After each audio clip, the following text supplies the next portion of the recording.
So hi guys, how are you? I hope सारे ठीक होंगे क्वारंटाइन टाइम पे। So let us start. हमारे 12th का जो फर्स्ट चैप्टर है डेट इज इलेक्ट्रोस्टैटिक। ठीक है। The word electrostatic is actually composed of two words. जहाँ पे इलेक्ट्रो है, इलेक्ट्रो का मतलब है कि हम बात कर रहे हैं किसकी, इलेक्ट्रिक चार्ज की। ठीक है ना। और हमें पता है इलेक्ट्रिक चार्ज हमारे पास कौन से हैं, इलेक्ट्रॉन, प्रोटॉन एटसेट्रा। और स्टैटिक का क्या मतलब होता है, रेस्ट। इसका मतलब इस पूरे चैप्टर में हमने क्या बात करनी है, चार्जेस के बारे में। ठीक है। और वो चार्जेस कहाँ पे होंगे, रेस्ट पे। इसका मतलब जितने भी हम फिनोमिनन इस चैप्टर में डील करने वाले हैं उनके लिए एक प्राइमरी कंडीशन है कि चार्जेस कहाँ होने चाहिए, रेस्ट पे। अगर चार्जेस हमारे मोशन पे आ गए तो कहीं ना कहीं हमारे इलेक्ट्रोस्टैटिक का जो कंसेप्ट है वो आगे जाके क्या हो जाएगा, वायलेट हो जाएगा। ठीक है। तो सबसे पहले बात ही किसकी हो रही है, चार्जेस की। तो हमें ये तो पता चले चार्ज होता क्या है। कभी कभी हमसे कोई चार्ज पूछता तो हम पता क्या कहते थे जी, चार्ज ना दो तरह का होता है, नेगेटिव होता है, पॉजिटिव होता है। Those are the types. Charge actual में क्या है, ये इंट्रिंसिक प्रॉपर्टी है किसकी, मैटर की। इंट्रिंसिक का क्या मतलब होता है, डेट इज नेचुरल। कि मैटर की क्या है, नेचुरल प्रॉपर्टी है, जिस प्रॉपर्टी को ये यूज करके या जिस प्रॉपर्टी की वजह से कोई भी दो बॉडी के बीच में या तो अट्रैक्शन आती है या तो क्या आती है, रिपल्शन। अब वो अट्रैक्शन रिपल्शन आती किस वजह से है, that is the next concept. ठीक है ना। तो चार्ज हमारा क्या है, मैटर की प्रॉपर्टी है। और मैटर क्या होता है, हमें पता है मैटर वो क्वांटिटी है जिस जो क्या ऑक्यूपाई करती है, स्पेस। उसका अपना कुछ ना कुछ क्या होता है, मास। और मास की वजह से उसके पास कुछ ना कुछ क्या होती है, एक अपनी एनर्जी। ठीक है। सो शॉर्ट में चार्ज क्या है, प्रॉपर्टी है किसकी, मैटर की। ठीक है। नेक्स्ट,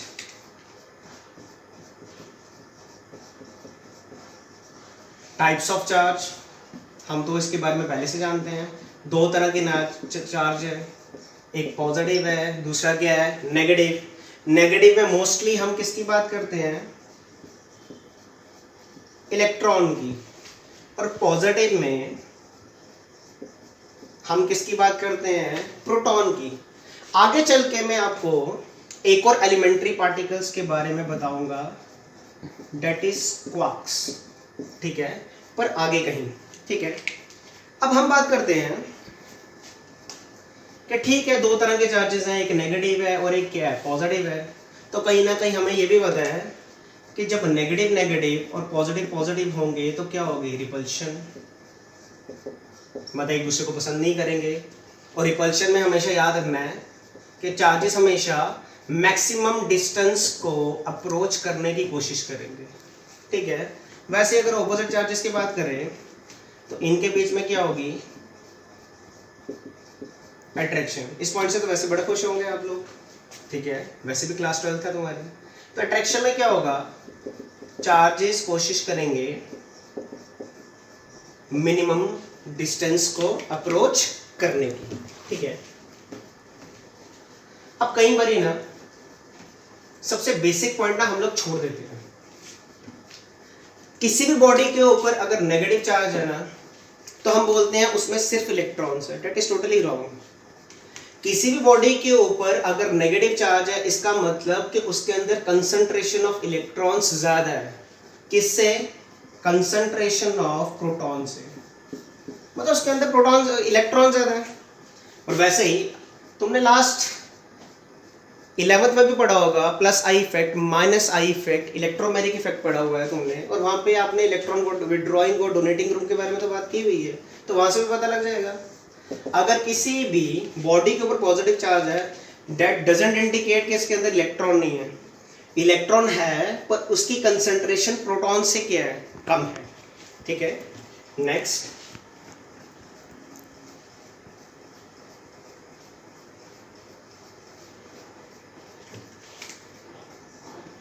चार्ज का जो मेजरिंग यूनिट है SI वो होता है कूलम, और जिसको हम सिंबॉलिकल किससे डिनोट करते हैं, C से। वहीं जो इसका CGS यूनिट होता है वो क्या होता है, स्टैट कूलम, या फिर कई बार ना एब कूलम भी कहते हैं। एब वर्ड ना वुड से लिया गया है, क्योंकि सबसे पहले जो इलेक्ट्रिफिकेशन है ना वो एक वुड में देखी गई थी और उसका नाम था एम्बर। उस एम्बर को ही हमने AB लिखा हुआ है, ठीक है ना। और कहीं ना कहीं एक कूलम जो है, ये बड़े छोटे छोटे यूनिट्स हैं जो हमें आगे काम आएंगे। एक कूलम की वैल्यू होती है 3 × 10⁹ स्टैट कूलम, और वो होती है इन टर्न 1/10 एब कूलम के बराबर, ठीक है। डायमेंशन फॉर्मूला तो इसका बहुत सिंपल है, हम अपने 10th के कंसेप्ट यूज करके भी निकाल सकते हैं। डेट इज करंट क्या होती थी, that is the rate of change of time, Q/T आ जाएगा, तो कहीं ना कहीं एम्पियर इनटू क्या आ जाएगा, टाइम, ठीक है। अब बात करते हैं सबसे पहले कि कंडक्टर्स होते क्या है, ठीक है ना। हम लोगों ने 10th में बहुत ही घिसे पीटे कंसेप्ट पढ़े हुए हैं, घिसे पीटे भी नहीं, एक्चुअल में इट इज एलिजिबल, पर हमें रीजनिंग नहीं पता। हमने बोला कंडक्टर वो है जो इजीली क्या कर देगा, कंडक्ट करेगा, किसको, हीट को भी कर सकता है और इलेक्ट्रिसिटी को भी। यहाँ पे बात चार्जेस की है तो हम सिर्फ इलेक्ट्रिसिटी की बात करेंगे, और एग्जांपल में आगे जैसे आयरन है, मेटल है, कोबाल्ट है, ठीक है ना। अब आप लोगों ने 10th में क्या पढ़ा हुआ है, या हम लोगों ने क्या पढ़ा हुआ है कि फ्री इलेक्ट्रॉन्स रिस्पॉन्सिबल है कंडक्टर में कंडक्ट करने के लिए। पर क्यों है, उसके लिए एक छोटा सा कंसेप्ट देखेंगे। ये कंसेप्ट आपकी फिजिक्स और केमिस्ट्री के जो फिजिकल केमिस्ट्री है उसके कंसेप्ट्स को भी बहुत स्ट्रॉन्ग करेगा, ठीक है। हमें पता है एटम क्या होता है।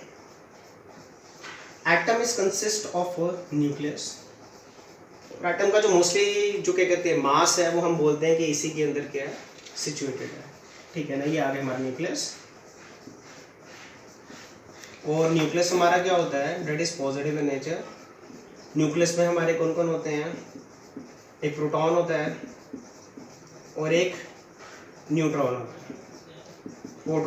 प्रोटॉन का चार्ज पॉजिटिव होता है और जो न्यूट्रॉन है वो हमारा न्यूट्रल होता है। अब न्यूट्रल का क्या मतलब है, हमने तो ये बात कर दी किसी भी बॉडी के ऊपर नेगेटिव चार्ज है, इसका मतलब उसके अंदर इलेक्ट्रॉन्स की कंसंट्रेशन क्या है, ज़्यादा है।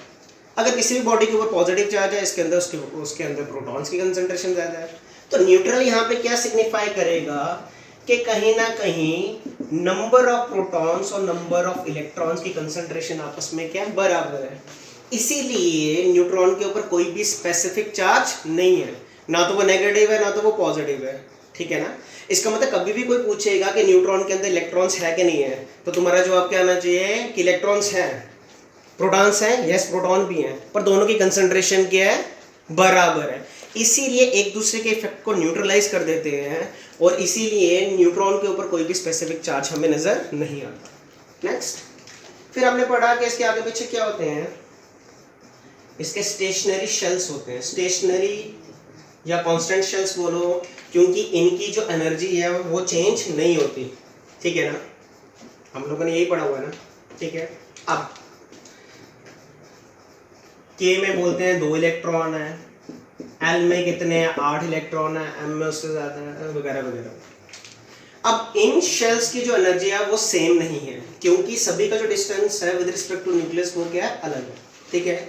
पर के के अंदर जो 2 इलेक्ट्रॉन है इनकी एनर्जी आपस में सेम है। वैसे ही एल के अंदर जितने भी इलेक्ट्रॉन्स हैं उनकी आपस में एनर्जी सेम है, पर के शेल के जो इलेक्ट्रॉन्स हैं उनकी एनर्जी एल शेल के इलेक्ट्रॉन्स से बिल्कुल सिमिलर नहीं है, बराबर नहीं है। क्यों नहीं है, क्योंकि दोनों का जो डिस्टेंस है न्यूक्लियस से वो क्या है, अलग है, जिसकी वजह से न्यूक्लियस और इलेक्ट्रॉन्स के बीच में जो फोर्स ऑफ अट्रैक्शन है, ठीक है ना, वो अलग है। के इलेक्ट्रॉन्स की कंसंट्रेशन मतलब अट्रैक्शन अलग है, एल की क्या अलग है, एनर्जी आपस में सेम होगी। हर शेल के इलेक्ट्रॉन्स की एनर्जी आपस में सेम है, लेकिन किसी और शेल के इलेक्ट्रॉन्स के साथ उनकी एनर्जी बिल्कुल भी सेम नहीं है। इसका मतलब हर शेल के बीच में कोई ना कोई एनर्जी डिफरेंस है और वो बराबर भी नहीं है। मतलब जो एनर्जी डिफरेंस के और एल के बीच में है उतना L और M के बीच में नहीं है, उतना M और N के बीच में नहीं है, सभी के बीच में अलग अलग है।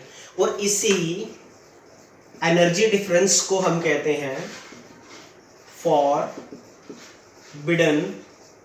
Gap energy. ठीक है ना, क्या कहते हैं? Forbidden gap energy. मतलब फॉरबिडन गैप एनर्जी हो गया कि जो आपके ग्राउंड स्टेट में जो शेल्स हैं, ठीक है, और एक्साइटेड स्टेट में जो शेल्स हैं, ठीक है, उनके बीच की एनर्जी कितनी है। ठीक है ना, चलो हम इसको आगे डिस्कस कर लेंगे, इट्स ओके। ठीक है, बोहर क्या कहता है कि जब भी हम इलेक्ट्रॉन्स को मान लेते हैं, इलेक्ट्रॉन्स प्रेजेंट है एल में, मतलब मैंने हीलियम ले लिया, 2 इलेक्ट्रॉन होते हैं, मैंने इसको दे दी एनर्जी। एनर्जी देने के तरीके बहुत है मेरे पास, मैंने हीट दे दी, क्या पता मैंने इलेक्ट्रिक फील्ड लगा दी, क्या पता मैंने फास्ट मूविंग इलेक्ट्रॉन को उठा के फेंक दिया इसके ऊपर, क्या पता एक न्यूट्रॉन को फेंक दिया। तो जैसे इलेक्ट्रॉन्स जो है एनर्जी को एब्जॉर्ब करेंगे, अब उनकी एनर्जी इस शेल की एनर्जी से क्या हो जाएगी ज़्यादा। अब वो वहाँ थोड़ा रहेंगे, अब वो कहाँ जाएंगे, जम्मा के कहीं और चले जाएंगे। ठीक है, जम्मा के कहीं और चले जाएंगे। जहाँ पे इलेक्ट्रॉन पहले प्रेजेंट थे, हम उसको कहते हैं ग्राउंड स्टेट। क्या कहते हैं? ग्राउंड स्टेट, या फिर हम दूसरी भाषा में कहते हैं वैलेंस बैंड। क्या कहते हैं? Valence band. और जहाँ पे इलेक्ट्रॉन्स एनर्जी अब्जॉर्ब करके चले गए, उससे कहते हैं एक्साइटेड स्टेट, या फिर हम कहते हैं कंडक्शन बैंड। मतलब ये वही बैंड है जहाँ पे इलेक्ट्रॉन्स पहुँचने के बाद क्या करते हैं, कंडक्ट। अब इन दोनों के बीच का जो डिफरेंस है ना, आप उसको बोल सकते हो forbidden gap energy. That is the energy difference between the states. और 2 ही स्टेट है हमारे पास, एक ग्राउंड स्टेट जहाँ पहले थे, एक आगे एक्साइटेड स्टेट जहाँ पे एनर्जी को अब्जॉर्ब करने के बाद चले गए। ये कंसेप्ट क्लियर है?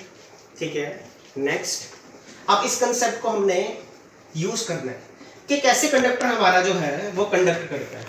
ठीक है, पढ़ा तो हम लोगों ने है कि जी बड़े इजीली कंडक्ट करते हैं, हमने देखा हुआ है। हम एक रॉड को अगर थोड़ा सा भी हीट दे दे तो कितने फ्रैक्शन ऑफ सेकेंड्स में वो जो हीट है वो ट्रांसफर होकर कहाँ चले जाती है, दूसरे कॉर्नर पे। अब इसका रीजन क्या है? ठीक है, अब 2 स्टेट्स है हमारे पास।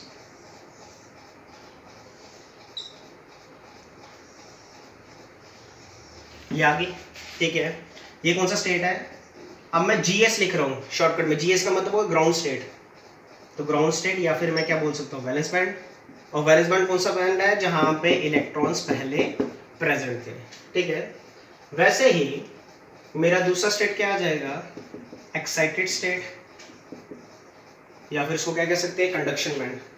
अब इन दोनों के बीच का जो एनर्जी डिफरेंस है उसको क्या कहते हैं, फॉरबिडन गैप एनर्जी। ठीक है, अब देखो यार, अब मेरे पास ना डिफरेंट मार्कर नहीं है, इसीलिए डायग्राम थोड़ी सी मुझे ऐसे समझानी पड़ रही है। समझो ये ग्राउंड स्टेट है हमारी, और ये क्या है, एक्साइटेड स्टेट। ग्राउंड स्टेट और एक्साइटेड स्टेट ओवरलैप होंगे आपस में। ओवरलैप का मतलब होता है साइड बाय साइड। ठीक है, मान लो ये एक छत है और ये पड़ोसियों की एक छत है, ये आपस में जुड़ी हुई है, ऐसे ऐसे नहीं, ऐसे जुड़ी हुई है, एक दूसरे को ओवरलैप किया है, एक दूसरे के ऊपर चढ़ गए हैं, पूरा नहीं थोड़ा सा। ठीक है, अब यहाँ से इस छत से किसी ने इस छत पे जाना तो कितना इजी होगा, वो तो इजीली छलांग मार के चला जाएगा। ठीक है ना, तो दोनों में क्या है, ओवरलैपिंग है। क्या है, ओवरलैपिंग। उस ओवरलैपिंग की वजह से जो फॉरबिडन गैप एनर्जी है ग्राउंड स्टेट और एक्साइटेड स्टेट के बीच में, वो क्या है, नेग्लिजिबल। नेग्लिजिबल का मतलब हो गया नियरली कितनी है, 0 वोल्ट। ठीक है ना, वोल्ट क्यों लगाया, चलो आगे जाके आपको पता लग जाएगा। आपने 0 बोलना है, अभी 0 बोलो। ठीक है, चलो जी, फॉरबिडन गैप एनर्जी क्या है, 0 है। मतलब ज्यादा एनर्जी इलेक्ट्रॉन्स को नहीं चाहिए ग्राउंड स्टेट से कहाँ जाने में, एक्साइटेड स्टेट में। हमने देखा ना, एक छत है दूसरे से जुड़ा हुआ है, तो कितना आसान होगा यहाँ से छलांग मार के यहाँ जाना। अब मैंने क्या किया, इसको एनर्जी दे दी, क्लियर। अब मैंने एनर्जी दे दी किसी भी फॉर्म में। अब इलेक्ट्रॉन्स एनर्जी को लेने के बाद उधर थोड़ा बैठे रहेंगे, आपको पैसे मिलेंगे, आप घर बैठे रहोगे क्या, आप डोमिनोज जाओगे फटाफट। अब वो डिपेंड करता है पैसे कितने दिए। ठीक है, कुछ लोग तो बांटे खरीदने में चले जाएंगे। अब ये इलेक्ट्रॉन चले गया एक्साइटेड स्टेट में। आप चेयर पे बैठे हो और मैं बोलूंगा इस चेयर से उठ जाओ। अब चेयर क्या होगी, खाली। खाली का मतलब क्या हो गया, एम्प्टी स्पेस। जब इलेक्ट्रॉन ने अपनी जगह से चले गया तो पीछे क्या क्रिएट हो जाएगा, एम्प्टी स्पेस। लाइक दैट सारे इलेक्ट्रॉन क्या करेंगे, एनर्जी को अब्जॉर्ब करने के बाद कहाँ चले जाएंगे? ऊपर। चलो जी, चले गए, सारे चले गए। सबने पीछे क्या क्रिएट कर दिया? एम्प्टी स्पेसेस बना दी। ठीक है, क्या बना दिया? Empty spaces. ठीक है ना? अब इस एम्प्टी स्पेसेस को हम होल्स भी कहते हैं, इनको हम कर्नल्स भी कहते हैं, और इनको हम पॉजिटिव चार्जेस भी कहते हैं। ठीक है ना? जिस बॉडी से इलेक्ट्रॉन निकल गए हैं, इलेक्ट्रॉन के ऊपर चार्ज किया है, नेगेटिव है ना, अब इलेक्ट्रॉन एक बॉडी से दूसरी बॉडी में चले गया। ठीक है ना? अब वो जो पीछे वाली बॉडी है जहां से वो निकला, वहां से नेगेटिव कम हो गया। नेगेटिव कम होने का मतलब क्या हो गया? कि वो बॉडी अब क्या हो गई है? पॉजिटिव। तभी तो मैंने क्या बोला, होल्स कर्नल्स अब हमारे क्या होते हैं? मेटल्स में होते हैं, कंडक्टर में होते हैं, तो इसलिए पॉजिटिव चार्ज मैंने बोल दिया इनको। अब सारे इलेक्ट्रॉन्स कहाँ पहुंच गए? एक्साइटेड स्टेट में। तो कहीं ना कहीं पोलैरिटी क्या हो जाएगी इनकी? नेगेटिव। इसकी पोलैरिटी क्या बन गई है? पॉजिटिव। अब ये सारे जो इलेक्ट्रॉन्स हैं ये हैं फ्री इलेक्ट्रॉन्स। फ्री इलेक्ट्रॉन्स क्यों? अब इनके ऊपर एनर्जी लगाने वाला कोई नहीं है, इनको डाइवर्ट करने वाला कोई नहीं है, ये अपनी मर्जी से घूम रहे हैं, कोई इधर जा रहा है, कोई इधर जा रहा है, कोई उधर जा रहा है। पर यह है कि सारे इलेक्ट्रॉन हमारे पहुंच गए कंडक्शन बैंड में। अब अगर हम थोड़ी सी भी इलेक्ट्रिक फील्ड दे दें, जो हमने 10th में पढ़ा था, अब इलेक्ट्रिक फील्ड थोड़ा आगे जाके कंसेप्ट आएगा। इलेक्ट्रिक फील्ड का मतलब हो कि हमने एक रीजन क्रिएट कर दिया। ठीक है ना? एक जगह नेगेटिव, एक जगह पॉजिटिव। ठीक है ना? अब इलेक्ट्रॉन्स किसकी तरफ मूव करेंगे? पॉजिटिव की तरफ मूव करेंगे। जब भी चार्जेस एक पर्टिकुलर डायरेक्शन में मूव करते हैं, वो क्या कॉन्स्टिट्यूट करते हैं? करंट। तो ऐसे हमारा कंडक्टर काम करना स्टार्ट कर देगा। यस और नो? वही रीजन कि फ्री इलेक्ट्रॉन्स कहाँ बैठे हैं? एक्साइटेड स्टेट में या कंडक्शन में। तो पहुंचे कि नहीं पहुंचे? और इतनी इजीली क्यों पहुंच जाता है कंडक्टर में इलेक्ट्रॉन्स एक जगह से दूसरी जगह? क्योंकि उसकी फॉरबिडन गैप एनर्जी नियरली क्या होती है? जीरो। क्योंकि कहीं ना कहीं वो क्या होते हैं? They are overlap to each other. ठीक है? अब देखो नेक्स्ट, अब यही सेम कंसेप्ट हम लगाएंगे इंसुलेटर में। कभी कभी हम बोल देते हैं कि इंसुलेटर जो है कंडक्ट नहीं करता, ऐसा कुछ नहीं है, कंडक्ट करेगा पर इतनी इजीली कंडक्ट नहीं करेगा। ठीक है ना? रबर को भी आप हाई एटमॉस्फेरिक प्रेशर में रखोगे तो वो भी कंडक्ट करना स्टार्ट कर देता है। ठीक है ना? जैसे ग्लास को अगर हाई टेम्परेचर पर रखोगे तो प्लाज्मा मेम्ब्रेन बन जाएगा। प्लाज्मा पता है ना? दैट इज, प्लाज्मा किसका बना होता है? फ्री इलेक्ट्रॉन्स और आइंस का। तो वो भी कहीं ना कहीं कंडक्शन क्रिएट करने से स्टार्ट कर देता है। पर यह है जब हमारे पास कंडक्टर है, जब जहां पे हम इजीली करंट को क्रिएट कर सकते हैं, तो वहां पे इतना डिफिकल्ट प्रोसीजर क्यों लेना? इसलिए इंसुलेटर को हम कंडक्टर के लिए ज़्यादा यूज नहीं करते हैं। पर बात करते हैं कि इंसुलेटर फिर इतनी इजीली कंडक्ट क्यों नहीं करता? Do not conduct easily. मैंने ये नहीं लिखा है कि ये कंडक्ट करेगा नहीं। ठीक है ना? जैसे प्लास्टिक हो गया, रबर हो गया, वुड होगी हमारी। अब इसका रीजन अगेन वही चीज, अब आपको थोड़ा ज्यादा इजी लगेगा। हमारे पास कितनी स्टेट्स होती हैं? 2। GS means ground state, very nice. और ग्राउंड स्टेट को हम क्या कहते हैं? वैलेंस बैंड, जहाँ पे इलेक्ट्रॉन्स प्रेजेंट है। और हम वैलेंस बैंड की ही बात क्यों कर रहे हैं? क्योंकि वैलेंस बॉन्ड के जो इलेक्ट्रॉन्स होते हैं ना, सबसे ज़्यादा उन्हीं ही की प्रेफरेबल होते हैं, वो ही सबसे ज़्यादा क्या करते हैं? इलेक्ट्रॉन्स को लूज करते हैं। क्योंकि वैलेंस बैंड इलेक्ट्रॉन्स में वो लास्ट शेल हुआ, तो न्यूक्लियस के साथ कितना डिस्टेंस है, तो पहले वही निकलते हैं। आज थोड़ा गला भी खराब है, उसका मतलब ये नहीं कि मुझे कोरोना है, बस गला खराब है। ठीक है? अब देखो, सबसे बड़ी प्रॉब्लम यही है कि फॉरबिडन गैप एनर्जी बहुत ज़्यादा है। ठीक है? इतना ज़्यादा है कि कई बारी जो हम एनर्जी प्रोवाइड करते हैं ग्राउंड स्टेट के इलेक्ट्रॉन्स को, तो उनकी जो रिक्वायर्ड एनर्जी है वो इतनी नहीं मिल पाती उनको कि जिस वजह से वो कहाँ जाए? Excited state. जैसे मैं आपको एग्जांपल देता हूँ, दिल्ली का किराया है जाने का, मान लो बस में 1000 रुपये। मैंने चुपके से आपके जेब में डाल दी 500 रुपये, आपको पता ही नहीं मैंने 500 रुपये डाला। मैंने बोला ये ले किराया, तो दिल्ली जा आराम से। विजयपुर में पकड़ लिया कंडक्टर ने, कहता जी 1000 रुपया दो। आपने जेब में हाथ डाला, आपने बोला मुझे तो 500 रुपया रखा था जेब में। 500 रुपये का मतलब एनर्जी, इलेक्ट्रॉन को भी नहीं पता कितनी एनर्जी है दी हमने, उसको मिली बस, वो निकल गया, आप भी निकल गए। वो कहता है एक काम करो बाबू जी 200 रुपया किराया बनता है सांबा तक, आप 200 रुपये कटवा दो और सांबा में उतर जाओ और वापस चले जाओ जम्मू। आप भी यही करते हो। एनर्जी मैंने कितनी थी 500, उसमें से 200 आपने खर्च कर दिया और सांबा उतर गए। फिर आप कैलकुलेट करते हो यार कि यार ठीक है 300 रुपया भी जेब में है, 200 रुपया वापस जम्मू को लगेगा, 100 रुपया बचेगा। आप उधर पल्ले खाते हो, कोल्ड ड्रिंक पी लेते हो, चिप्स खा लेते हो, लेज बड़ा फेमस है आजकल, आजकल स्माइली भी आई हुई है फेस पे। तो वैसे यहाँ होता है, इलेक्ट्रॉन को एनर्जी दी, पर तब इलेक्ट्रॉन को ये नहीं पता था कि मुझे सफिशिएंट एनर्जी मिली है। वो कहता है मिली है अब मैं चलूंगा। इलेक्ट्रॉन चलना स्टार्ट कर देता है, अपने सफर पे चल जाता है। कहीं ना कहीं रास्ते में उसकी एनर्जी क्या हो जाती है, खत्म। और बोर क्या कहता है, जब इलेक्ट्रॉन की एनर्जी खत्म होगी तो कहाँ आएगा, घर वापस आएगा कि नहीं आएगा। ये नहीं कि पूरी एनर्जी खत्म होने के बाद आएगा, ठीक है ना, थोड़ी सी एनर्जी रह जाती है तो वापस आना स्टार्ट कर देता है, क्योंकि उसको पता है कि वो ऊपर रह नहीं सकता। और हमें ये भी पता है कि समझो ये के शेल है, ये एल है, इलेक्ट्रॉन कभी भी दो एनर्जी स्टेट्स के बीच में लाई नहीं करेगा, आ ही नहीं सकता बीच में, हमेशा कहाँ लाई करेगा, शेल्स में। इलेक्ट्रॉन कभी भी एनर्जी शेल्स के बीच में लाई नहीं करता, वो रह ही नहीं सकता वहां पे, ठीक है ना। तो इलेक्ट्रॉन कहीं ना कहीं क्या होगा, अपनी एनर्जी को लॉस करेगा, वापस आ जाएगा। बड़े इलेक्ट्रॉन कोशिश करेंगे जाने की, सब हार जाएंगे। चलो मान लेते हैं एक इलेक्ट्रॉन पहुंच गया, अभी भी कंसंट्रेशन ऑफ इलेक्ट्रॉन कहाँ ज्यादा है, वैलेंस बैंड में है ना, देखो ना अच्छे से, वैलेंस बैंड में है ना, तो कहीं ना कहीं पोलैरिटी डिफरेंस तो क्रिएट ही नहीं होगा। और जब तक पोलैरिटी डिफरेंस नहीं होगा तो इलेक्ट्रॉन्स को एक पर्टिकुलर डायरेक्शन ही नहीं मिलेगी मूव करने की, तो वो कंडक्ट नहीं करेगा। अगर हम इसको बहुत ज्यादा एनर्जी दे दें तब जाके कंडक्ट करेगा, जैसे मैंने रबर का केस बोला है। पर हम क्यों दें इतनी एनर्जी, थोड़ी सी एनर्जी में हमारा मेटल ऐसे काम कर रहा है, तो हम उसी के साथ काम करेंगे ना। तो दो रीजन, इंसुलेटर जल्दी कंडक्ट क्यों नहीं करता, क्योंकि एक तो फॉरबिडन गैप एनर्जी बहुत ज्यादा है, और दूसरा फ्री इलेक्ट्रॉन्स पहुंचे ही नहीं। अगर जो एक आधा गलती से पहुंच भी गया ना, तो उसकी वजह से प्रॉपर्टी चेंज नहीं हुई, पोलैरिटी डिफरेंस आया ही नहीं, ठीक है ना।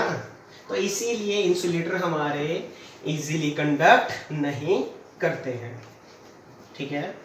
अब नेक्स्ट, अब जो हम मटेरियल पढ़ने वाले हैं ना, आप में से बहुतों ने शायद इसका नाम नहीं सुना होगा, पर इट हार्डली मैटर्स, क्योंकि इसका काम कंडक्टर और इंसुलेटर जैसा ही है।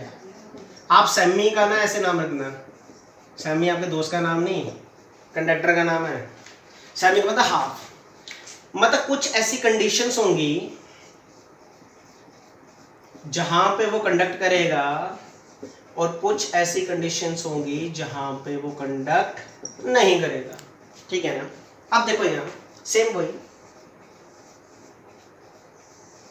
हमारे दो एनर्जी स्टेट्स हैं, दिख रहा है ना सबको। कल से मैं थोड़ा बड़ा बोर्ड लाऊंगा, सोर्सेज इतने ज़्यादा है नहीं है और काम इतना ज़्यादा है, बैठे बैठे मोटे हो रहे हैं, क्या करना। अब आपको देख के लग रहा है डायग्राम को कि इसकी फॉरबिडन गैप एनर्जी क्या है, स्मॉल, ठीक है ना। कंडक्टर की फॉरबिडन गैप एनर्जी क्या थी, नियरली जीरो, नियरली लिख देते हैं। तो फॉरबिडन गैप एनर्जी इंसुलेटर की क्या थी, बहुत ज़्यादा, और वहीं फॉरबिडन गैप एनर्जी सेमीकंडक्टर की क्या है, स्मॉल। स्मॉल का मतलब इन दोनों के बीच में लाई करेगी, ठीक है। It lies between insulator and conductor, insulator से कम, कंडक्टर से ज़्यादा। अब देखो वही बात, अगर दिल्ली जाने के लिए 1000 रुपये रख देता पहुंच जाते कि नहीं, तो कंडक्टर केस में भी है। अगर इसको इनफ एनर्जी मिल गई इलेक्ट्रॉन्स को ग्राउंड स्टेट से कहाँ जाने के लिए, एक्साइटेड स्टेट में, तो सारे इलेक्ट्रॉन चले जाएंगे। और जब हमारे इलेक्ट्रॉन सारे एक्साइटेड स्टेट में पहुंच जाएंगे तो ऑफ कोर्स सारे फ्री इलेक्ट्रॉन्स पहुंच गए, ठीक है ना। अब फ्री इलेक्ट्रॉन्स पहुंच के तो क्या करेंगे, कंडक्ट करेंगे ना। वही दूसरा केस, अगर आपने उतनी एनर्जी प्रोवाइड ही नहीं की जिस एनर्जी को लेके वो कहाँ जा सके, एक्साइटेड स्टेट में, तो वही थका हारा कहीं रास्ते में अपना दम तोड़ देकर कहाँ जाएगा वापस, तब वो क्या हो जाएगा, इंसुलेटर। अब यहाँ पे एक बहुत बढ़िया बात है, पता लग गया जी इनफ एनर्जी मिली तो कंडक्ट करेगा, नहीं मिली तो नहीं करेगा, पर मिलेगी कहाँ और कहाँ नहीं मिलेगी। कंडक्ट कहाँ करेगा, at room temperature, room temperature 23 degree Celsius कहते हैं, ठीक है ना। और आपको पता है अगर डिग्री सेल्सियस को केल्विन में कन्वर्ट करना है तो हम प्लस कर देते हैं 273 से, ठीक है। इट हार्डली मैटर्स, उसके बारे में बात करने की जरूरत नहीं, ठीक है ना। और ये क्या आ जाएगा, कहाँ कंडक्ट नहीं करेंगे, एब्सोल्यूट टेम्परेचर। एब्सोल्यूट टेम्परेचर हमारा कितना होता है 0 केल्विन। ये ऐसा टेम्परेचर है जहां पे इलेक्ट्रॉन का वाइब्रेशनल मोशन जो होता है ना, पता है ना, इलेक्ट्रॉन वाइब्रेट करता है, वाइब्रेशनल मोशन क्या हो जाता है, खत्म हो जाता है, इलेक्ट्रॉन सीज हो जाता है। सीज का मतलब फ्रीज हो जाता है, रुक जाता है, जिसकी वजह से इलेक्ट्रॉन्स मोशन में नहीं है। तो ये हमारी दो पॉसिबिलिटी थी, रूम टेम्परेचर पे कंडक्ट करेगा क्योंकि उसको रूम टेम्परेचर में उतनी एनर्जी मिल जाएगी, और कंडक्ट कहाँ नहीं करेगा, एब्सोल्यूट टेम्परेचर में, क्योंकि एब्सोल्यूट टेम्परेचर 0 केल्विन। 0 केल्विन पता ना कितना होता है, that is -273.15 degree Celsius, freeze हो जाएगा। जब इलेक्ट्रॉन मूव ही नहीं कर रहे तो इलेक्ट्रिसिटी कहाँ से बननी है। और आपको बताता हूँ जितने भी आपके लैपटॉप, मेरे मोबाइल में जो ग्रीन कलर की चिप्स होती है ना, वो सारी सेमीकंडक्टर चिप्स होती हैं।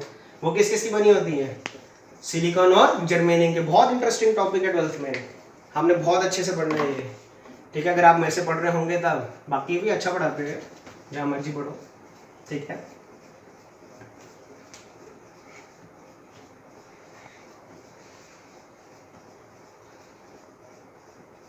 ठीक है, यहाँ तक क्लियर सभी को। अब हम ना बात करते हैं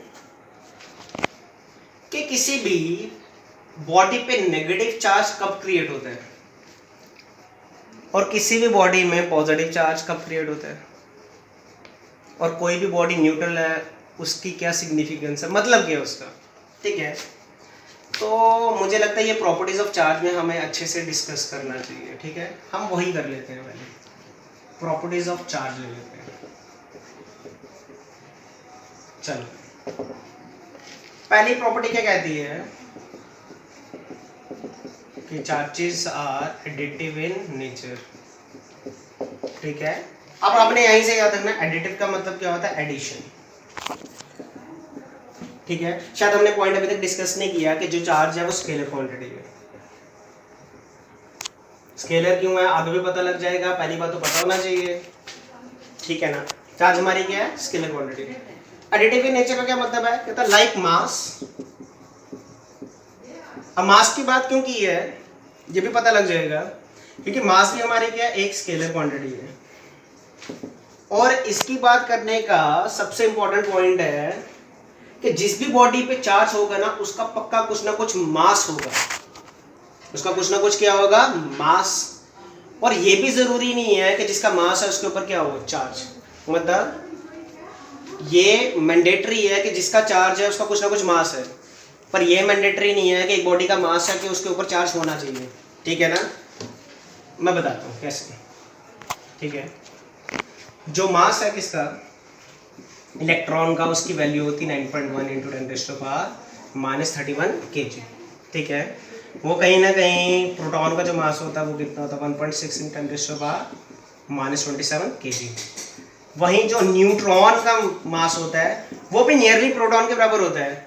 इसकी जो क्या कहते हैं थोड़ी सी चेंजेस है वो पॉइंट के बाद है, एक 672 है, एक 627 है, बाकी मल्टीप्लायर सेम है। और तुम राउंड आउट वगैरह लोगे तो वैल्यू कहीं ना कहीं जो है बराबर ही आ जाती है, ठीक है ना।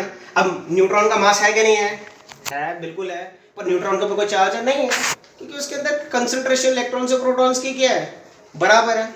चलो हम यहाँ पे भी लिख लेते हैं, जो इलेक्ट्रॉन का चार्ज है वो बिल्कुल बराबर होता है प्रोटॉन के चार्ज के बराबर, और वो कितना होता है 1.6 × 10⁻⁻19 कूलम। अभी याद रखनी वैल्यूज, अब डिस्कशन होगी तो हम कर ही लेते हैं, ठीक है। और कोई न्यूट्रॉन का चार्ज कितना होता है, वेरी गुड, 0, क्योंकि हाँ इलेक्ट्रॉन्स और प्रोटॉन्स क्या होते हैं, बराबर। चलो हम बोल रहे थे एडिटिव इन नेचर, कहता like mass charge can be algebraically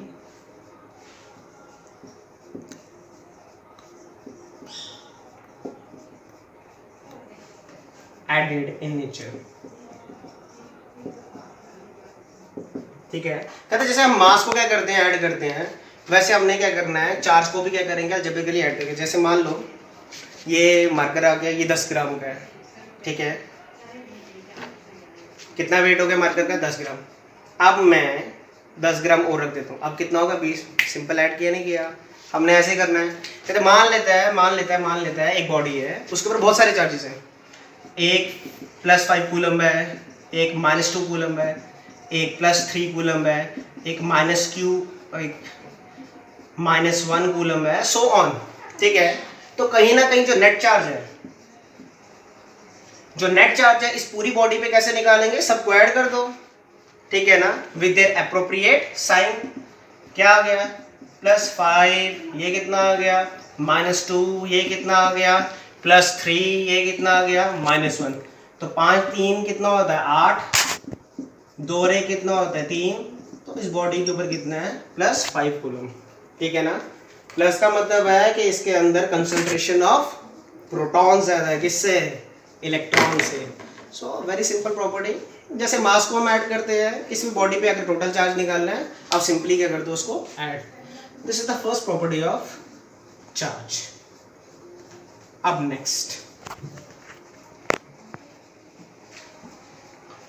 next की बात करते हैं, ठीक है।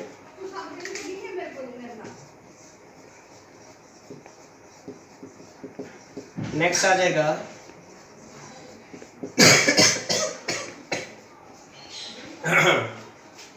कंजर्वेशन ऑफ क्या, चार्ज, ठीक है।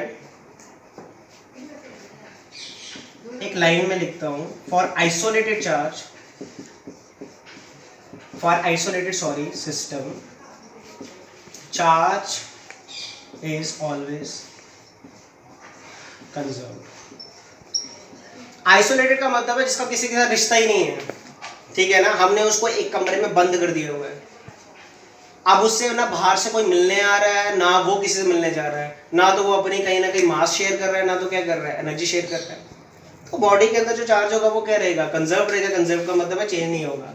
इसका मतलब एक और डेफिनेशन है इसकी, charge can neither be created, ना हम चार्ज को क्या कर सकते हैं, क्रिएट, ना तो हम चार्ज को क्या कर सकते हैं, डिस्ट्रॉय। हम उसको बस एक बॉडी से दूसरी बॉडी में क्या कर सकते हैं, ट्रांसफर कर सकते हैं, बहुत इजीली, ठीक है ना। अब इधर देखो, इसकी एक एग्जांपल देता हूँ आइसोलेटेड सिस्टम की। मान लो एक बॉडी है मेरे पास, या इस बॉडी में ए बॉडी है, उसके ऊपर है +5 कूलम चार्ज। वैसे बी बॉडी है, उसके ऊपर है -2 कूलम चार्ज। वैसे एक सी बॉडी है, उसके ऊपर है +1 कूलम चार्ज। अब मैंने इस बॉडी पे कुछ ना कुछ किया, कुछ ना कुछ का मतलब है कुछ भी किया, ऐसा कुछ किया कि चार्जेस थोड़े से क्या हो रहे हैं, चेंज हो रहे हैं, ठीक है ना। तो इस बॉडी में अब या इलेक्ट्रॉन दिए या प्रोटॉन लिए, व्हाटएवर, मतलब कुछ ना कुछ किया, मैंने कुछ कर दिया इसको, ठीक है। कुछ करने का मतलब गलत नहीं ले लेना। अब ये बॉडी है, मान लेते हैं अब इसके ऊपर आ गया +7 कूलम, अब इस बॉडी के ऊपर है +3 कूलम। अब बताओ बॉडी सी के ऊपर कितना चार्ज होगा, बॉडी सी के ऊपर चार्ज कितना होगा, 5 2 1। अब मैंने इसके अंदर कुछ चेंजेस लाई, अब मेरे को चेंजेस बोलना पड़ रहा है क्योंकि मैंने कुछ ना कुछ बोला तो कुछ हंस रहे हैं। +7 कूलम +3 कूलम, कहता बताओ सी पे कितना चार्ज होगा जब हमने चेंजेस लाई। कंजर्वेशन लगाते हैं ना, हमने बोला कि एक आइसोलेटेड सिस्टम का चार्ज हमेशा क्या रहता है, कंजर्व। कंजर्व का मतलब है ये और ये क्या होंगे, आपस में बराबर। अभी पढ़ा ना चार्ज की प्रॉपर्टी क्या होती है, एडिटिव इन नेचर। आप ऐड करो, कितना हो गया, +5 -2 +1, किसके बराबर हो गया, इसके। कंजर्वेशन का मतलब क्या होता है, बराबर, इक्विवेलेंट। +7 +3 और ये क्या आ गया, +q। तो 5 और 1 6, 6 में से 2 हो गए तो कितना आ गया, 4 7 3 10 q। तो q कितना आएगा, 10/4, 4 1 जा 4 2 से कितना आएगा 8। अब 2 रह गया तो कितना आ गया 2.5। तो चार्ज कितना आ गया, वैसे 2.5 आना नहीं चाहिए पर चलो कोई नहीं, मान लो जो भी आया, ठीक है। मैंने तो रैंडमली ऐसे ले लिया, आ भी सकता है 2.5 भी आ सकता है, हार्डली मैटर्स, ठीक है। तो आ गया, समझ आए। आइसोलेटेड सिस्टम का क्या मतलब है कि पहले और बाद के चार्जेस क्या बराबर, और ऐसे हमारा क्वेश्चन भी क्रिएट हो सकता है।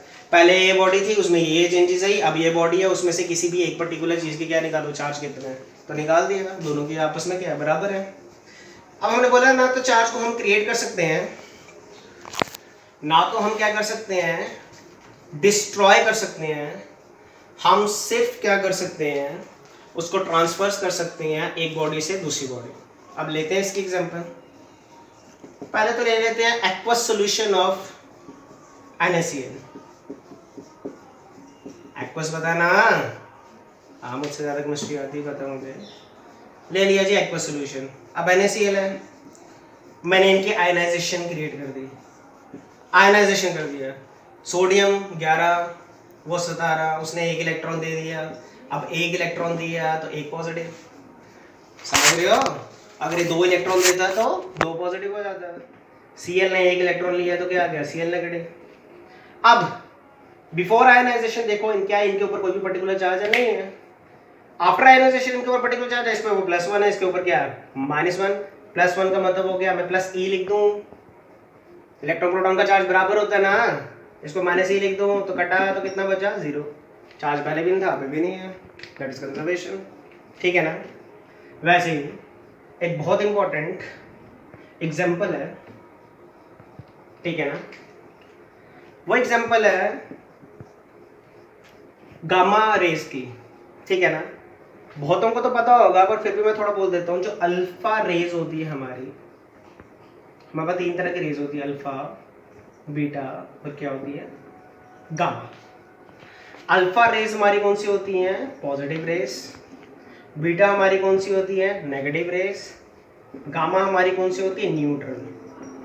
न्यूट्रल का मतलब हाँ इलेक्ट्रॉन प्रोटॉन की कंसंट्रेशन क्या है बराबर, ठीक है ना।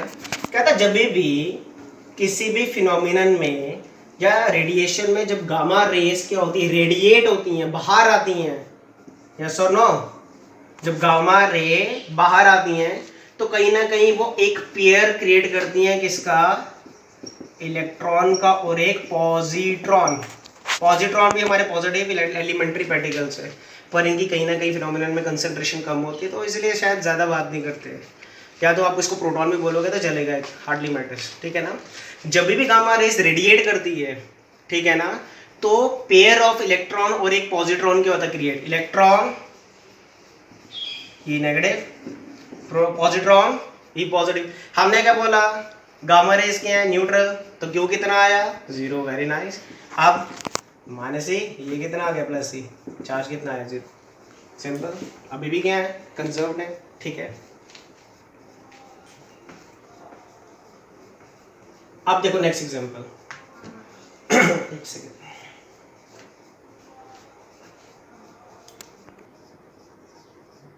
अब हमारी थी नेक्स्ट एग्जांपल। अभी हमने बात की थी किसकी गामा रेस की, जब वो रेडिएट करते हैं तो there is a pair production of electron positron, तो कहीं ना कहीं इफेक्ट 0 हो जाता है और गामा रेस हमारी न्यूट्रल होती है। वैसे ही एक एग्जांपल आपको मिलेगी स्पेशली CBSE के एग्जाम्स में, आपके बोर्ड में भी आ सकती है, इन एनिहिलेशन ऑफ मैटर। कहते जब एनिहिलेशन होता है मैटर का तो कहीं ना कहीं जो इलेक्ट्रॉन और जो पॉजिट्रॉन है ये आपस में क्या आते हैं कांटेक्ट में आते हैं। अब चार्ज तो दोनों में बराबर है ना, 1.6 × 10⁻19, 1.6 × 10⁻19, एक नेगेटिव एक पॉजिटिव, तो एक दूसरे को क्या कर देते हैं डिस्ट्रॉय, यस और नो। एक दूसरे को डिस्ट्रॉय करने के बाद किसको प्रोड्यूस करते हैं गामा रेस को, क्योंकि न्यूट्रल रेस है ना, इसका मतलब उल्टा भी है कि इलेक्ट्रॉन और जब पॉजिट्रॉन आपस में मिलते हैं तो क्या प्रोड्यूस करते हैं गामा रेस, ठीक है। अब एक ना बहुत अच्छी एग्जांपल है, ये बहुत बारी पेपर में अलग से भी आ सकती है, that is fission of uranium. Uranium का एसिड पता है ना, एक का मास नंबर 235 वाला ले लेते हैं चलो, ठीक है ना। फिशन का मतलब क्या होता है टूटना, स्प्लिट करना, ठीक है ना। ये वर्ड से तो हमें सबको पता है। हम क्या करेंगे, मैंने क्या ले लिया एक न्यूट्रॉन ले लिया, ठीक है। अभी ना एक छोटा सा कंसेप्ट याद रखना, एलिमेंट को हम कैसे डिनोट करते हैं, Z का इंडिकेट करता है एटॉमिक नंबर, A का इंडिकेट करता है मास नंबर। जब भी हमने चार्ज की बात करनी है कि एक एलिमेंट में कितने चार्ज है, तो हमने एटॉमिक नंबर की बात करनी है। नेक्स्ट वीडियो में हम इसकी भी बात करेंगे, ठीक है ना। मैंने कहा चलो पहले चार्जेस के बारे में डिस्कस कर लेते हैं, फिर थोड़ा आस्ता आस्ता वैरायटी लेके आएंगे, ताकि वीडियो देखने में आपको थोड़ी ईजी भी हो, और ज़्यादा सोर्सेज भी नहीं है, पता नहीं वीडियो अच्छी बन रही है नहीं बन रही, पता नहीं। एक मैंने न्यूट्रॉन ले लिया जिसका चार्ज क्या है 0, ऑफ कोर्स न्यूट्रॉन है तो न्यूट्रल है। यूरेनियम ले लिया, uranium atomic number very good 92, और मास नंबर कितना होता है इसका, आई थिंक 256 होता है, ओ सॉरी 235। अभी मैंने कुछ और बोला, मैंने कुछ और लिख दिया। चलो जी, मैंने फास्ट मूविंग न्यूट्रॉन को उठा के ज़बरदस्त यूरेनियम पे फेंक दिया। अब यूरेनियम टूट गया, किस में, एक टूटा वो बेरियम में, दूसरा किस में, क्रिप्टॉन में। बेरियम का atomic number 56, mass number 141, krypton 36 और मास नंबर 92। और ऊपर से बेरियम और क्रिप्टॉन तो मिले 3 टाइम्स हमें न्यूट्रॉन भी मिला, और प्लस एनर्जी भी डिसिपेट करेगी। अब ये एनर्जी को हम गिब्स फ्री एनर्जी से भी कैलकुलेट कर सकते हैं, पर वो हमारा टॉपिक नहीं है। अब यहाँ पे चार्ज की बात करें, मैंने क्या बोला, किसी भी एलिमेंट में कितना चार्ज है हम क्या देखेंगे, एटॉमिक नंबर। न्यूट्रॉन का 0, 92, ठीक है। आगे जाके हम पढ़ेंगे एटॉमिक नंबर जो है वो इंडिकेट करते हैं कि किसी भी एलिमेंट में नंबर ऑफ इलेक्ट्रॉन्स या नंबर ऑफ प्रोटॉन्स कितने हैं। और हाँ, स्टेबल एटम में दोनों की कंसंट्रेशन बराबर होती है, पढ़ा हम लोगों ने। तो 0 + 92 कितना आएगा, 92। यहाँ निकालो कितना है 56, यहाँ कितना है 36, और यहाँ कितना है 0, एनर्जी की तो बात ही नहीं करनी, 92। पहले कितना 92, अभी भी कितना है 92। अगेन कंजर्वेशन, ठीक है।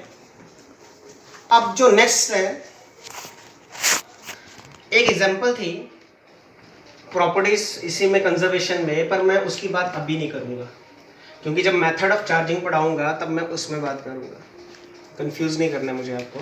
चलो जी, 2 प्रॉपर्टी होगी, एडिटिव सिंपल ऐड करेंगे, कंजर्वेशन आइसोलेटेड सिस्टम का चार्ज बराबर है, एक हमने चार्ज लिया, एक बॉडी ली थी, बड़े सारे चार्जेस थे, उसमें चेंजेस ला के एक वो दूसरी बॉडी दूसरी तरह बन गई, उसमें चार्जेस वेरी किए, तो हमने निकालना था उसमें से एक पर्टिकुलर चीज़ का चार्ज कितना है, तो हमने बराबर कर दिया क्योंकि कंजर्वेशन थी, ठीक है ना।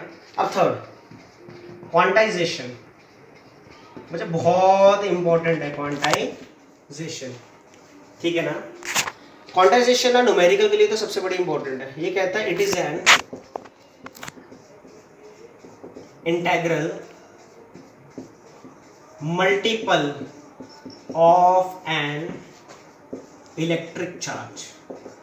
ऑफ कोर्स इलेक्ट्रिक चार्ज का मतलब किसकी बात कर रहे हैं, या तो हम बात कर रहे होंगे प्रोटॉन की, या तो बात कर रहे होंगे किसकी, इलेक्ट्रॉन की। मैंने ग्रुप में भी बताया था, और यही ग्रुप वालों के लिए मैंने स्पेशली वीडियो डाली है, चलो और ज़्यादा क्लियर हो जाएगा, ठीक है ना। तो किसी ने अगर ग्रुप में पढ़ना होगा तो वो मुझे प्लीज़ मैसेज कर सकता है डायरेक्टली, ठीक है ना। इंटेग्रल, इंटीग्रेशन हमें कंप्लीट व्यू देता है, ठीक है ना। जैसे मुझे निकालना है इस बॉडी की क्या कहते हैं एरिया कितना है, तो इंटीग्रेशन वो पूरा बता देगा इस बॉडी में एरिया कितना है। मल्टीपल का मतलब क्या होता है, ऐसे याद रखना है, मल्टीप्लिकेशन। अब किसी बॉडी पे चार्ज कितना है, क्वांटाइजेशन प्रॉपर्टी हमें यही बताती है कि किसी भी बॉडी के ऊपर पर्टिकुलर चार्ज कितना है और कितने इलेक्ट्रॉन या कितने प्रोटॉन की वजह से। एक तो हमें अलो कर रहा है कि निकालो हाँ इस बॉडी पे कितना चार्ज है, और ऊपर से ये बोलेगा कि अगर इस बॉडी पे इतना चार्ज है तो बताओ कितने इलेक्ट्रॉन या कितने प्रोटॉन्स की वजह से। हम वो भी निकाल सकते हैं।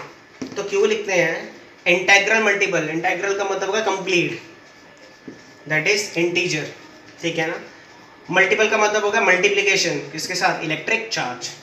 और पता है ना प्रोटॉन और इलेक्ट्रॉन की वैल्यू कितनी होती है, 1.6 × 10⁻⁻⁹। अब या तो बॉडी पॉजिटिव होगी या तो क्या होगी, नेगेटिव। बॉडी के ऊपर पॉजिटिव चार्ज है प्रोटॉन की वजह से, बॉडी पे नेगेटिव चार्ज है इलेक्ट्रॉन की वजह से, तो इसीलिए हम क्वांटाइजेशन का साइन लिखते हैं +- NE, ठीक है ना। तो +- ये इंडिकेट करता है कि प्रोटॉन की वजह से भी हो सकता है और इलेक्ट्रॉन की वजह से भी। अगर सिर्फ बॉडी में पॉजिटिव चार्ज है तो प्लस एन ई, अगर सिर्फ नेगेटिव चार्ज है तो माइनस एन ई। अगर उसने बोला कि सिर्फ बताओ चार्ज कितना है तो आंसर में आपने प्लस माइनस दोनों लिखना है। अब एन क्या है? एन हमारा क्या है?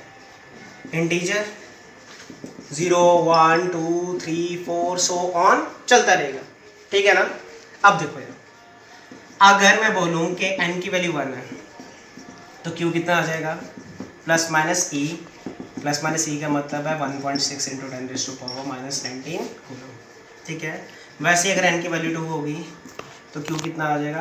प्लस माइनस n2 है तो ट्वाइस ई, तो ये आएगा plus minus 3.2 into 10⁻⁻19। So on चलता रहेगा ना, चलता रहेगा। अब देखो, अब इंटीजर 0 तो हो ही नहीं सकता, 0 का मतलब है कि बॉडी पे चार्ज नहीं है। तो अगर क्वेश्चन आ गया कि सबसे लीस्ट पॉसिबल चार्ज कितना किसी भी सब्सटेंस में पॉसिबल है तो उसकी वैल्यू कितनी आएगी? प्लस माइनस 1.6 इंटू 10⁻⁻19, क्योंकि सबसे छोटी वैल्यू जो लाई करेगी वो है n इक्वल टू 1। 0 लिख लो, आपने n इक्वल टू 0 डाल दिया तो q की वैल्यू 0 आ गई, वो तो न्यूट्रॉन बन गया। न्यूट्रॉन के ऊपर पर्टिकुलर चार्ज नहीं है। क्वेश्चन ने बोला था कि सबसे लीस्ट चार्ज कौन सा है। बच्चे क्वेश्चन करते सर 0 क्यों नहीं डाला? अब उसने पूछा लीस्ट चार्ज कितना है तो सबसे छोटी इंटीजर तो उस हिसाब से मेरे लिए कितना होगा? 1 होगा ना। That's it, this is quantization.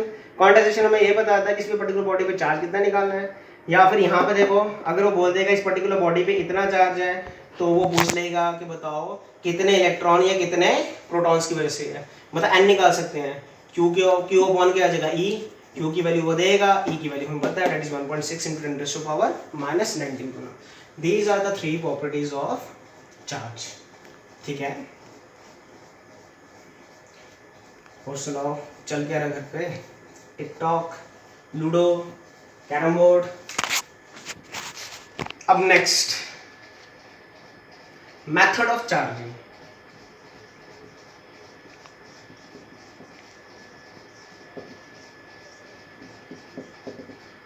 कहता है हमारे पास कौन से मेथड है जिससे हम किसी भी बॉडी पे चार्ज क्रिएट कर सकते हैं, और दो ही तो चार्ज है। या तो बॉडी पे पॉजिटिव चार्ज क्रिएट कर सकते हैं, या तो क्या क्रिएट कर सकते हैं? नेगेटिव चार्ज कर सकते हैं। पॉजिटिव चार्ज बॉडी ये बताएगी कि उसके अंदर प्रोटॉन ज़्यादा है, नेगेटिव चार्ज बॉडी बताएगी कि उसके अंदर इलेक्ट्रॉन ज़्यादा है। क्या पॉजिटिव चार्ज बॉडी में इलेक्ट्रॉन हो सकते हैं? हो सकते हैं। क्या नेगेटिव चार्ज बॉडी पे प्रोटॉन्स हो सकते हैं? हो सकते हैं। कंसंट्रेशन कहीं एक कति थले होगी, बाकी बराबर होगा, बाकी सब कुछ सेम है फिनोमेना। बाय फ्रिक्शन, ठीक है ना। पहला आ गया फ्रिक्शन। फ्रिक्शन का मतलब क्या होता है? रबिंग, ठीक है। घिसा पिटा से बचपन में ठंड लगती थी तो हमारे प्रिंसिपल बोलता था ऐसे ऐसे ऐसे ऐसे ऐसे ऐसे करो तो we feel sensation of warmness, ठीक है ना। तो वैसे ही है, कहते जब भी दो बॉडीज को आपस में क्या करते हैं? रब करते हैं against each other, heat produce होती है कि नहीं, ठीक है ना। उस हीट प्रोड्यूस होने की वजह से जो वैलेंस इलेक्ट्रॉन्स हैं वो एनर्जी को क्या करेंगे? गेन। क्या वो ग्राउंड स्टेट में रहेंगे? नहीं ना रहेंगे, पढ़ा ना कंडक्टर में। अब वो ग्राउंड स्टेट में रहेंगे नहीं, बोहर भी यही कहता है। कहाँ जाएंगे? एक्साइटेड स्टेट में। एक्साइटेड स्टेट का मतलब जब उनको एनर्जी मिल गई है अब वो एक बॉडी से दूसरी बॉडी में क्या करेंगे? ट्रांसफर करेंगे। अब कौन सा बॉडी इलेक्ट्रॉन को लूज करेगा ये डिपेंड करता है एक प्रॉपर्टी पे, उसे कहते हैं वर्क फंक्शन। ये हमने सेमीकंडक्टर में भी पढ़नी है, डुअल नेचर में भी पढ़ना है। वर्क फंक्शन का मतलब है कि हर एक बॉडी के अंदर नंबर ऑफ इलेक्ट्रॉन्स की जो बॉन्डिंग है न्यूक्लियस के साथ वो अलग होती है। हीलियम में अलग है, यस और नो, तो वैसे कहीं ना कहीं बोरॉन में अलग है। तो जिस बॉडी का वर्क फंक्शन कम होगा, वर्क फंक्शन कम का मतलब है कि वो बॉडी जिसके वैलेंस इलेक्ट्रॉन्स थोड़ी सी एनर्जी लेके ही उछल पड़े, इसका मतलब वो क्या करेगा? बॉडी लूज करेगा।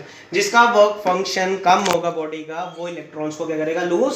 और पर्टिकुलरली दूसरी बॉडी उतने ही इलेक्ट्रॉन्स को क्या करेगी? एब्सॉर्ब। अब क्वेश्चन आपके मन में ये चल रहा था कि काहे को इलेक्ट्रॉन्स जाएंगे? ठीक है जी, हमने फ्रिक्शन क्रिएट किया, एनर्जी मिली, इलेक्ट्रॉन्स क्यों जाएंगे?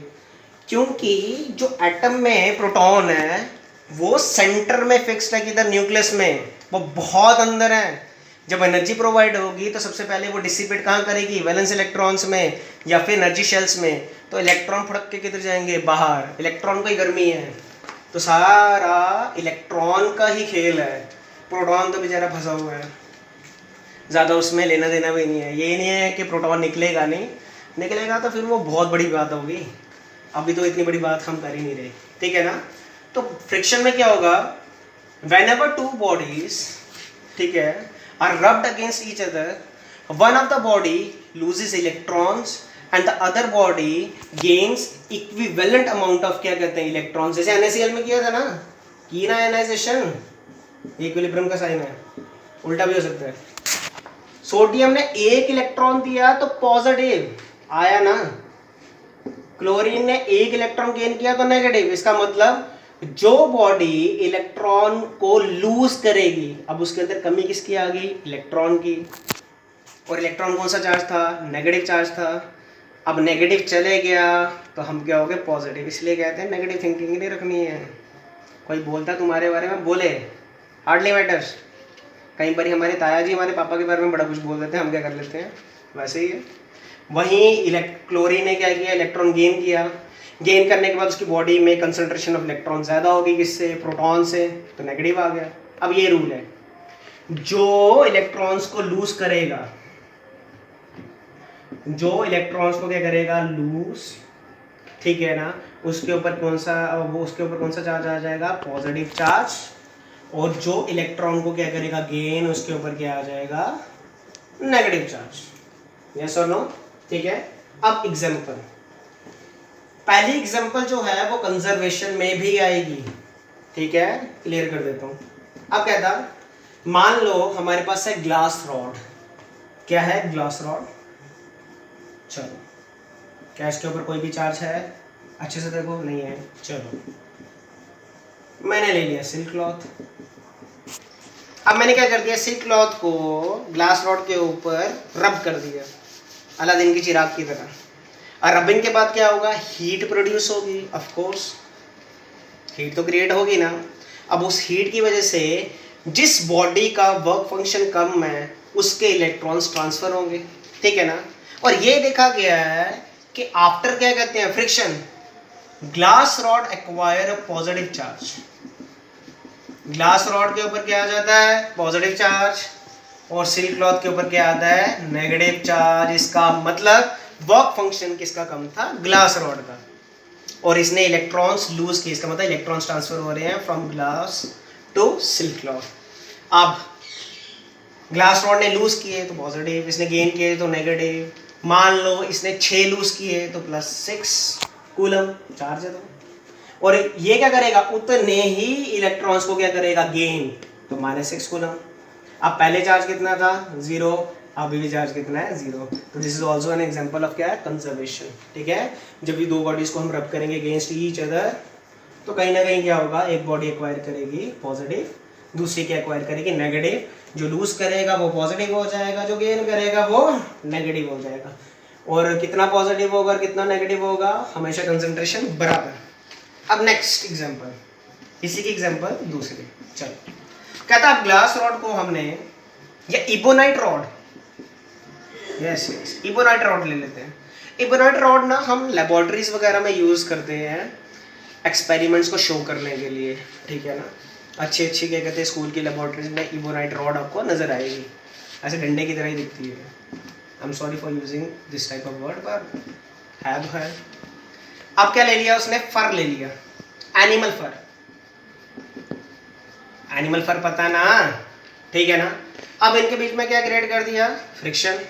एनिमल फर को हमने फिर से रब किया कि जिन निकलेगा, जिन तो नहीं निकला, पर हमने ये देखा कि ग्लास रॉड के ऊपर एक नेगेटिव चार्ज आ गया और वहीं फर के ऊपर क्या आ गया, पॉजिटिव चार्ज। इसका मतलब अब जो है ट्रांसफर ऑफ इलेक्ट्रॉन्स कहाँ से होगा, फर से किधर, ग्लास रॉड की तरफ। ग्लास रॉड ने गेन किया इसलिए नेगेटिव, इसने लूज किया इसीलिए क्या, पॉजिटिव, ठीक है ना। अब इसके ऊपर कितना नेगेटिव आएगा, जितना इसके ऊपर क्या आएगा, पॉजिटिव। अगेन एग्जांपल ऑफ क्या कहते हैं, कंजर्वेशन, ठीक है। तो ये एग्जांपल थी किसकी, फ्रिक्शन की, कि जब भी दो बॉडीज रब होंगी अगेंस्ट ईच अदर तो एक बॉडी पे पॉजिटिव है और दूसरी बॉडी पे नेगेटिव है हमेशा, और नेगेटिव पॉजिटिव हमेशा क्या होगा, बराबर होगा। ठीक है, वही हमारा जो सेकंड मेथड है वो है कंडक्शन। नाम से पता लग रहा है, हमने पढ़ा है कंडक्शन, कन्वेक्शन, रेडिएशन। तो कंडक्शन में क्या होगा, कांटेक्ट की बात करेंगे। किसकी बात करेंगे, कांटेक्ट की। ठीक है, मान लो एक पॉजिटिव चार्ज बॉडी है या एक पॉजिटिव मेटालिक कंडक्टर है। अब मैंने उसको क्या किया है, इंसुलेट किया अर्थ से। किससे किया, इंसुलेशन प्रोवाइड की है। इंसुलेशन क्यों प्रोवाइड की, अब ये पॉजिटिव चार्ज कंडक्टर अर्थ के कांटेक्ट में आएगा। मास डेंसिटी पता है आपको, चार्ज डेंसिटी कितनी है अर्थ की, कितना इलेक्ट्रॉन्स है।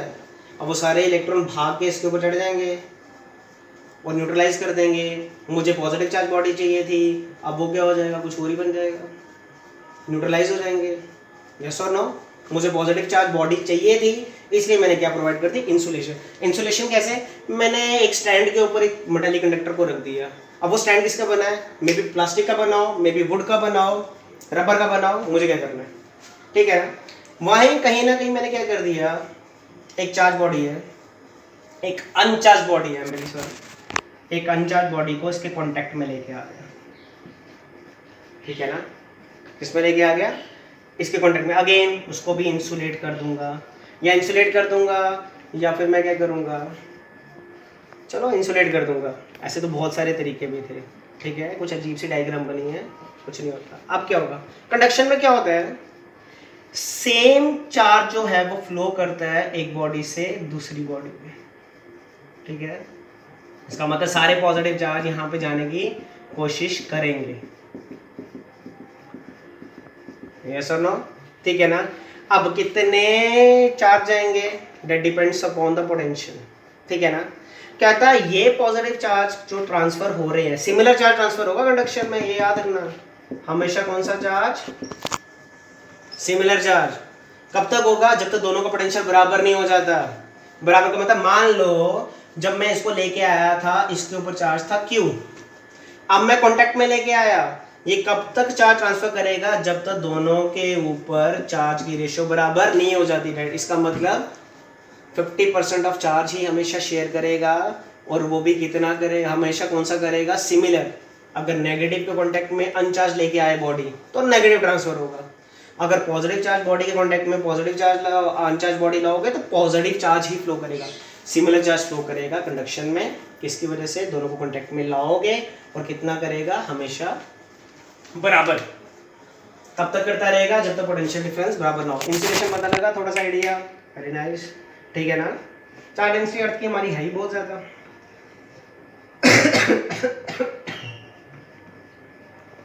सुना बाहर एटमॉस्फेयर बड़ा अच्छा हो गया,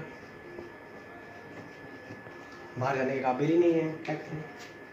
अब हमारी थर्ड प्रॉपर्टी आती है इंडक्शन चार्ज। मे भी इसी टॉपिक में मैं वीडियो ख़त्म कर दूं। ठीक है, कल एक और वीडियो लेके आऊँ जिसमें इन सब का सार निकाल के छोटे छोटे चीज़ों के बारे में बात करनी है। चार्ज और मास का रिलेशन मैं पहले भी यूट्यूब में समझा चुका हूँ, पर उसको बहुत अच्छे से करना है। ठीक है ना, क्योंकि पहले मेरे पास कैमरा मैन नहीं था, अब मेरे पास कैमरा मैन भी है जिसने मेरा कैमरा होल्ड करके रखा है। ठीक है, तो पहला क्या है, इंडक्शन ऑफ चार्ज में। अब इंडक्शन में याद रखना, कोई भी कॉन्टैक्ट नहीं होगा। ठीक है ना, कॉन्टैक्ट की बात नहीं करनी, नो कॉन्टैक्ट। ठीक है, कोई भी कॉन्टैक्ट नहीं होगा। वही पहला स्टेप है, मैंने क्या कर दिया, वही एक पॉजिटिव चार्ज कंडक्टर ले लिया। अब मैं हमेशा पॉजिटिव क्यों लेता हूँ, कोशिश करता हूँ पॉजिटिव रहने। मैं नहीं कहता इतना ज़्यादा मैं हूँ, क्योंकि ह्यूमन बॉडी तो न्यूट्रल ही होती है। पर चलो बच्चे भी कहते थे सर नेगेटिव चार्ज बॉडी लो, मैंने कहा नेगेटिव बोल बोल के भूतनी के नेगेटिव हो जाएगा एक दिन तो। चलो मैंने क्या प्रोवाइड कर दिया, इंसुलेशन। ठीक है, इंसुलेशन कैसे प्रोवाइड की, सेम वही, या तो प्लास्टिक का होगा, या तो रबर का होगा, या तो वुड का होगा। क्यों होगा, अर्थ के कॉन्टैक्ट में मुझे नहीं लेके आना, वो न्यूट्रलाइज कर देंगे सारे इलेक्ट्रॉन। जैसे ही ये अर्थ के कॉन्टैक्ट में है तो सारे इलेक्ट्रॉन भाग के इसको न्यूट्रलाइज कर देंगे। अब सेकंड स्टेप क्या है, अब मैं साथ साथ मिटाता रहूँगा, मेरे को बोर्ड इतना बड़ा नहीं है, अब मैं एक अनचार्ज बॉडी लेके आऊंगा, उसको भी क्या प्रोवाइड कर दूंगा, इंसुलेशन। ठीक है, थोड़ा इधर उसको भी क्या कर दिया, इंसुलेशन कर दिया। अनचार्ज बॉडी है, अनचार्ज बॉडी का मतलब न्यूट्रल, न्यूट्रल का मतलब इलेक्ट्रॉन है, हाँ, प्रोटॉन है, कितने हैं, बराबर है कि नहीं, ये आ गई न्यूट्रल और ये क्या आ गई, पॉजिटिव। ठीक है, अब नेक्स्ट स्टेप में क्या करूंगा, मैं गलती सारा मिटा के, नेक्स्ट स्टेप में क्या करूंगा मैं, सेकंड स्टेप में, अब इसी पॉजिटिव चार्ज मेटालिक कंडक्टर के पास मैं एक इसी को लेके आऊंगा और दोनों के बीच में कुछ दूरी मेंटेन कर लूंगा। ठीक है, अब क्या होगा, अब ये पॉजिटिव है ना, इसके अंदर इलेक्ट्रॉन है। अब ये पॉजिटिव सारे इलेक्ट्रॉन को अपनी तरफ खींचेगा तो नियर सरफेस पे नेगेटिव चार्ज आ जाएगा, आएगा कि नहीं आएगा, और वैसे ही ये पॉजिटिव इसके पॉजिटिव को रिपेल करेगा, या रिपेल करेगा तो इधर आ जाएंगे, या रिपेल नहीं करेगा, बोलो जो मर्जी बोलो। अब इस पॉजिटिव का इस पॉजिटिव के साथ लेन देन नहीं है, क्यों, अब इस पॉजिटिव ने इस नेगेटिव के साथ एक फोर्स डेवलप कर ली है जिसको हम इलेक्ट्रोस्टैटिक फोर्स कहते हैं। ठीक है, वैसे मैं फ्रिक्शनल इलेक्ट्रिसिटी बताना भूल गया, चलो कोई बात नहीं, सुन लो फिर भी, कि जब हम रब कर रहे थे अगेंस्ट ईच अदर, दो बॉडीज को इलेक्ट्रॉन ट्रांसफर होते हैं from one body to another, अब वहाँ पे इलेक्ट्रॉन्स एक डायरेक्शन में मूव कर रहे हैं तो वो इलेक्ट्रिसिटी प्रोड्यूस करेंगे, उस इलेक्ट्रिसिटी का नाम होता है फ्रिक्शन इलेक्ट्रिसिटी या स्टैटिक इलेक्ट्रिसिटी। इसलिए बात नहीं की क्योंकि मैंने पहले भी जो वीडियो डाली थी उसमें बात की थी। अब ये नेगेटिव चार्जेस सारे बिजी हो गए हैं किसके साथ, इस पॉजिटिव चार्ज के साथ, तो हम इसको बोलेंगे बाउंड चार्जेस। बाउंड का मतलब है अब ये बॉन्ड बना के बैठे हैं, अब ये पॉजिटिव चार्जेस क्या होंगे, फ्री चार्जेस। ठीक है ना, और मोस्टली हम बोलते हैं कि पॉजिटिव चार्ज फ्लो नहीं करता। ठीक है, अब इलेक्ट्रोस्कोप में मेरे से किसी ने पूछ लिया था, सर आप पॉजिटिव चार्ज बॉडी को लेके आए, नॉब के साथ कंडक्ट किया, आपको फ्लो कर रहा है, वो कुछ और था, ये कुछ और बात है। ठीक है ना, तो बाउंड चार्जेस, अगर मैं इस कंडक्टर को उठा के फिर से दूर ले जाऊँ, ये फिर से क्या बन जाएगी, न्यूट्रल बॉडी। क्यों, क्योंकि अभी भी इसके अंदर नंबर ऑफ इलेक्ट्रॉन्स और नंबर ऑफ प्रोटॉन्स बराबर है।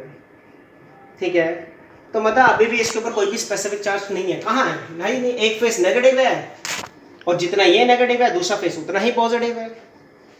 तो हम क्या करेंगे, अब बाउंड चार्जेस के साथ मैं कुछ नहीं कर सकता क्योंकि वो बॉन्ड बना के बैठे, दे आर वेरी बिजी। ठीक है ना, जब दो बंदे बातें करते होते हैं ना तो तीसरा आके ना डिस्टर्ब करता है, तो वो बोलते हैं कि जब दो बात कर रहे हैं तीसरा बात नहीं करेगा, डिस्टर्बेंस हो रही है, ये डिस्टर्ब ही नहीं होते, ये लॉ ऑफ नेचर को मानते हैं। तो हम पॉजिटिव चार्ज को क्या करते हैं, क्योंकि ये फ्री चार्जेस हैं, हम इनकी अर्थिंग करना स्टार्ट करते हैं। This is a sign of या रिप्रेजेंटेशन ऑफ अर्थिंग। अब देखो अर्थिंग का क्या मतलब है, ये पोलैरिटी बता रहा है, ये जो बार बने हैं ना, ये क्या बता रहा है कि पोलैरिटी आस्ता आस्ता क्या हो जाएगी, रिड्यूस। अब अर्थिंग कैसे करते हैं, वायर के दो एंड होते हैं, हमें पता है, एक एंड मैंने यहाँ कनेक्ट कर दिया, एक एंड अर्थ के साथ। अब अर्थ की चार्ज डेंसिटी ज़्यादा, बड़े इलेक्ट्रॉन्स है, अब सारे इलेक्ट्रॉन्स क्या करेंगे, सारे में अब इलेक्ट्रॉन्स मूव करना स्टार्ट कर देंगे वायर से इस तरफ। एक एक इलेक्ट्रॉन इन पॉजिटिव चार्ज को क्या करने स्टार्ट कर देगा, न्यूट्रलाइज, और न्यूट्रलाइज जब कर देगा तो हमारे पास कहीं ना कहीं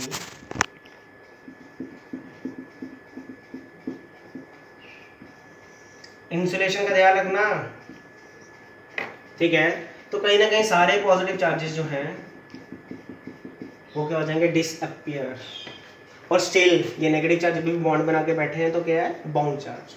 क्या है, अब ये क्या हो गए, हमारे पॉजिटिव चार्जेस चले गए। ठीक है, किसकी वजह से, अर्थिंग। ये क्या बता रहा है, पोटेंशियल बता रहा है कि पोटेंशियल जो है रिड्यूस होकर क्या हो जाएगा, जीरो, न्यूट्रलाइज, इलेक्ट्रॉन जाएंगे पॉजिटिव को क्या कर देंगे, न्यूट्रलाइज। अब एक लास्ट स्टेप, अब चौथा, ये आगे पॉजिटिव चार्ज बॉडी। अब मैं इस बॉडी को उठा के कहाँ ले जाऊंगा, दूर, इतनी दूर ताकि इसकी फोर्स से इसको कोई फर्क ना पड़े, क्योंकि इसकी इलेक्ट्रोस्टैटिक फोर्स की वजह से तो इसने इलेक्ट्रॉन्स को बाइंड करके रखा था अपने नियर सरफेस पे। अब यही नेगेटिव सरफेस डिस्ट्रीब्यूट हो जाएंगे पूरे कंडक्टर में। पहले कौन सा चार्ज था, कोई भी नहीं, न्यूट्रल बॉडी थी। अब मेरे पास क्या चार्ज है, नेगेटिव। लाइक इसको थे, पॉजिटिव को मिला कौन सा, नेगेटिव। इसका मतलब कि इंडक्शन ऑफ चार्ज में हमेशा हमें ऑपोजिट चार्ज ही मिलेगा। अगर आप किसी नेगेटिव चार्ज बॉडी को अनचार्ज बॉडी के पास लेके आओगे, कांटेक्ट में नहीं, डिस्टेंस मेंटेन करना, तो हमें उसमें पॉजिटिव मिलेगा। अगर किसी पॉजिटिव चार्ज बॉडी को अनचार्ज बॉडी के पास लाओगे तो कहीं ना कहीं उसको में क्या मिलेगा, पॉजिटिव चार्ज। नेगेटिव से पॉजिटिव मिलेगा, पॉजिटिव से नेगेटिव मिलेगा। यस और नो। अब जो हमारे इंड्यूस चार्ज हुए, इंड्यूस का मतलब जो न्यूट्रल बॉडी में क्रिएट हुए, और इंड्यूसिंग चार्ज का मतलब जिन्होंने वो चार्ज बनाए। जैसे पॉजिटिव को लेके आया था वो इंड्यूसिंग चार्ज है, उससे कौन से चार्ज मिले थे, नेगेटिव, वो कौन से, इंड्यूस चार्ज। इंड्यूस चार्ज हमेशा लेस देन या इक्वल टू होंगे किससे, इंड्यूसिंग चार्ज। इसका मतलब इंड्यूस चार्ज कभी भी इंड्यूसिंग चार्ज से ज़्यादा नहीं हो सकते। मतलब पॉजिटिव को पास लाने से जो नेगेटिव हमें मिला, वो नेगेटिव की जो कंसंट्रेशन है या तो पॉजिटिव के बराबर होगी या तो पॉजिटिव से कम होगी। ठीक है, उससे ज़्यादा कभी नहीं हो सकती, इस चीज़ का ध्यान रखना। ठीक है, so have a nice day please, कल मिलते हैं, टेक केयर। 100 रुपये दूंगा ना तेरे को।